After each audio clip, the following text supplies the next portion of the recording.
What is that magic formula, that secret sauce that puts the top thinkers, the top athletes, the top entrepreneurs, and so on, miles above everyone else?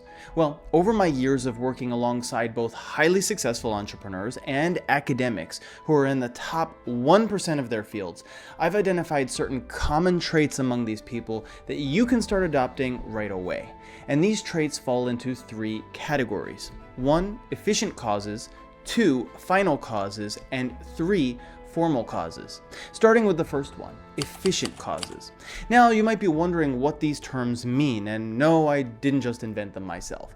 These categories come from the philosophy of the ancient thinker Aristotle, and even if you don't accept his ideas, as you'll see, these categories serve a pivotal purpose for understanding success at the deepest levels, rather than at the shallow levels the self-help industry typically addresses this topic. You see, efficient cause refers to the physical or statistical cause of something. And so at this level, the key question we want to answer is, what exactly leads a person to become an outlier? The naive answer we typically hear is that it's all about hard work. But of course, if this were the case, people who work in sulfur mines 16 hours per day, 7 days per week would be the most successful. So it's not about just hard work. A slightly less naive answer we typically hear is that it's not about working harder, but instead about working smarter. It's about creating leverage, using your analytical skills, creating systems.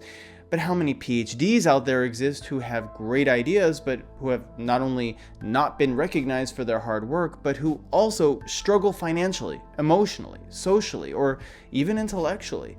So it's not about working smarter either. The answer, it seems, comes from understanding what an outlier is in the first place. There are many ways of understanding what an outlier is, but one way of understanding outliers is through what's called Bayesian interpretation. In Bayesian statistics, in order to assess whether a data point is an outlier, we effectively separate that point from the data distribution, create an entirely new distribution with that outlier in it, and then assess the consistency of that point with the updated distribution. In plain English, an outlier is something completely in a category of its own.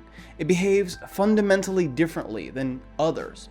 It violates standard expectations and norms, and it doesn't even follow the same model as everyone else. And so, if you want to be an outlier, what I just said must describe you.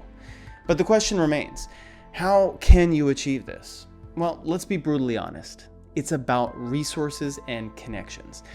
That might sound like a bit of a downer because of course you wanted to hear me say something like, it's all within your control, and if you just believe in yourself, you can succeed. But does the fact that success is largely dictated by resources and connections mean that top performance and top achievement are simply beyond your control if you lack those things? Actually, not really. You see, there is no such thing as a self-made success, and that's actually a deeply empowering thing. And why? Well, in my first business, which was heavily based on front-facing sales, I was taught that, as someone leading and training a sales team, the success of each person depended on the success of the team. And that was entirely true. What's more, at that time, we didn't depend on internet leads and automated sales systems. No, we had to get out there, meet people, network, and book appointments to sell our products and services. It was a day in and day out grind. But when I started this business, I had no connections, no resources, and no social skills as an introverted academic who mostly spent my time researching and reading books. But eventually, I built a network of contacts spanning thousands of people, many of whom would bend over backwards to give me referrals, make connections for me, and do favors for me. But how did I achieve this? Well, networking skills are perhaps an entire video in and of themselves, but the key takeaway that I got from my experience in this industry is a habit that I still engage in to this day, and that, according to a large body of research, is greatly associated with success outcomes. And that habit is simply maintaining some kind of weekly or monthly tracking system for all of my contacts. You see, as I meet new people, I put them into my spreadsheet, along with some sort of description of them or what we discussed. And then I book a time in my calendar to reach out to this person and simply say hello, keep in touch, or book a lunch or a coffee. Granted, back when I was doing business, this process was purely transactional, no matter how much I wanted to convince myself it was about building relationships. But as the philosopher Immanuel Kant has stated, act in such a way that you treat humanity, whether in your own person or in the person of any other, never merely as a means to an end, but always at the same time as an end. And that's exactly why your purpose in practicing this habit needs to be super clear and non-exploitative. And so how I framed this habit for myself nowadays is in the following way. You see, it's way too easy for me as an introvert to spend 100% of my time, literally 100% of my time, sitting at home, reading books, studying, and writing. If I'm gonna have a social life, I know that I need to hold myself accountable and be purposeful about it. And when you follow this same process of making new friends, touching base with old ones, booking Zooms to catch up, or booking coffee or lunch dates to chat, and you do it with no agenda, over time, what happens is amazing. By sheer probability of building up so many contacts over time, you increase the probability that 1, you'll find new opportunities you didn't even expect to find, 2, you'll gather new resources you couldn't have imagined, and 3, you'll develop a support system of people who will always have your back. And so, no matter what goals you're chasing in life, whether it's academic achievement, business achievement, athletic achievement, or artistic achievement, of course, you have to work your butt off. That's a given. But developing a system like this and holding yourself accountable to it is what will make the difference for you above and beyond all your hard work. As an introvert, to this day, I am still afraid to reach out to people and make new connections or follow up with old ones. But I know it's worth it, and so I push myself. But this all begs the question, are there any mistakes you could make in your pursuit of becoming an outlier that could potentially harm you for life? Well, that's where we arrive at the second category of traits here, final cause. The final cause of something, according to Aristotle, is what it aims at or what its purpose is. For humans, Aristotle believed that this end goal was what he called eudaimonia, or what is often translated as flourishing, or simply excellence. But even for Aristotle, achievement is not some static end goal or end state. How many times have you thought, when I just have enough money, I'll be happy. When I just find my perfect romantic partner, I'll be complete. Or when I just score that perfect career or ace that test, life will be good. Well, I have too, and too many times to count. In fact, when I was running my second business, which was an academic test prep agency, it wasn't my dream, but I put up with it. And I put up with it simply because I thought to myself, once I make enough money from this, I'll then pursue more of my academic goals and I'll start my YouTube channel. But guess what setting a concrete end goal like this did for me? Ironically, it served only to delay my pursuit of those things I truly wanted. The philosopher Nietzsche rejected the idea of these kinds of end goals and instead adopted the idea of continuous becoming. In his book, Thus Spoke Zarathustra, the character Zarathustra challenges the reader. Man is something that shall be overcome, but what have you done to overcome him? But what does this mean for Nietzsche? Well, this line can be and has been interpreted in many ways, but the central idea is this. Those end states we mentioned before aren't the point of self-mastery.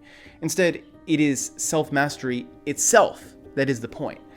It is the overcoming of oneself to have enough courage to tell ourselves, no, I won't delay what I truly want. No, I won't back down to the fear.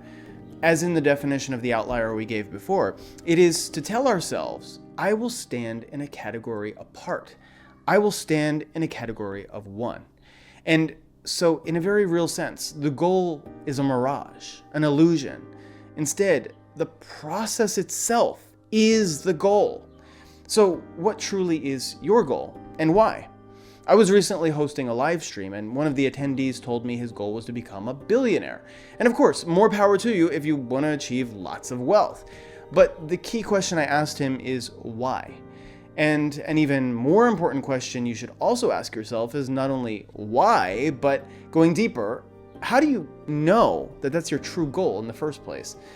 Now, this seems like a silly question because, of course, everyone knows their own goals, dreams, and desires, right? Well, that's the thing about knowledge. Revisiting the Bayesian thinking we referenced before, which I find highly philosophical, actually, that's the main reason I love statistics, it is precisely the beauty of Bayes' theorem that reveals to us our true dreams, goals, and the nature of top achievement. In Bayes' theorem, our goal is to find what is called the posterior probability.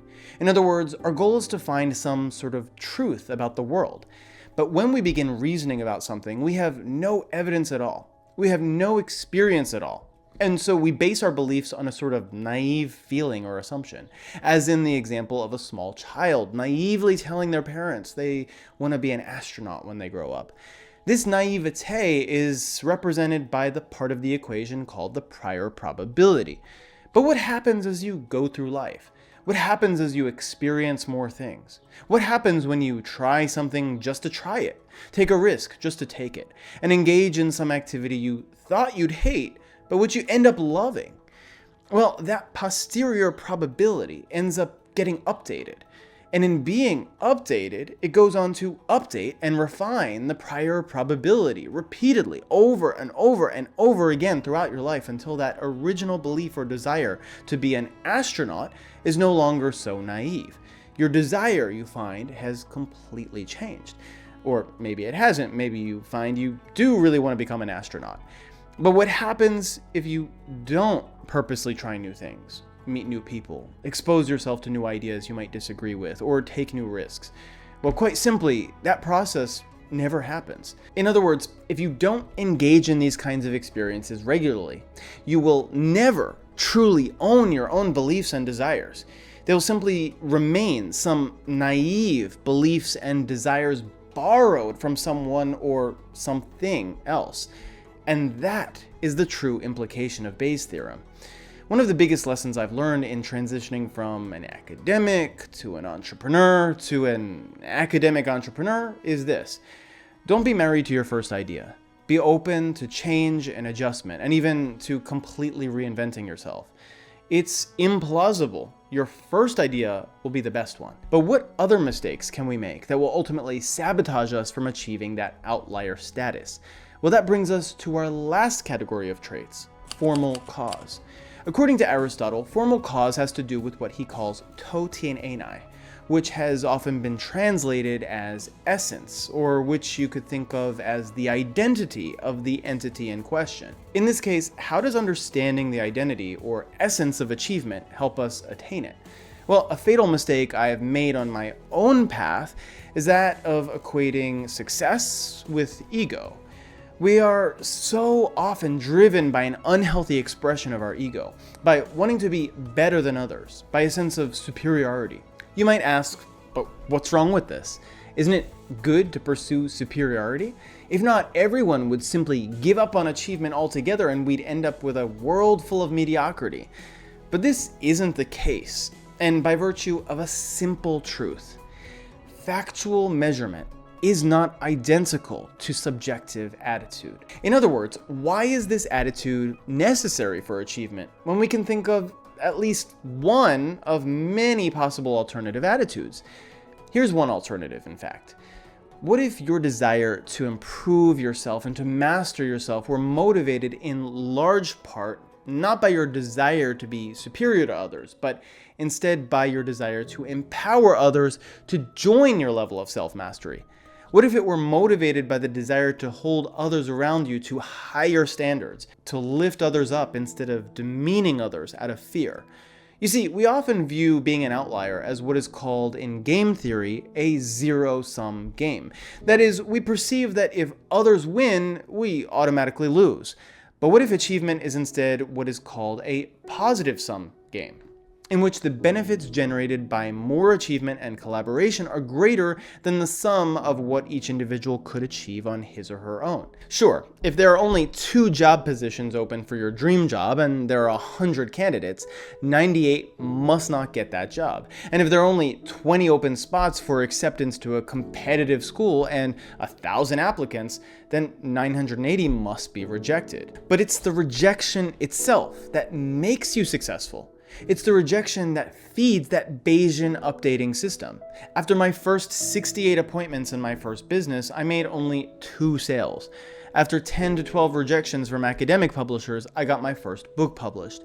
But the fact that there is such an abundance of rejection simply means there is such an abundance of opportunity, or else the rejection wouldn't exist in the first place. The very fact that you persist, learn, and adjust with each rejection is clear evidence that you are becoming an outlier. The very fact that people mock you for pursuing your goals is clear evidence that you're becoming an outlier.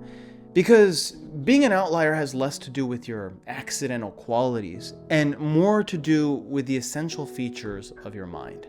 If you want to keep leveling up your critical thinking to make a massive impact not only on your own life, but also on the lives of countless others, then be sure to watch this next video.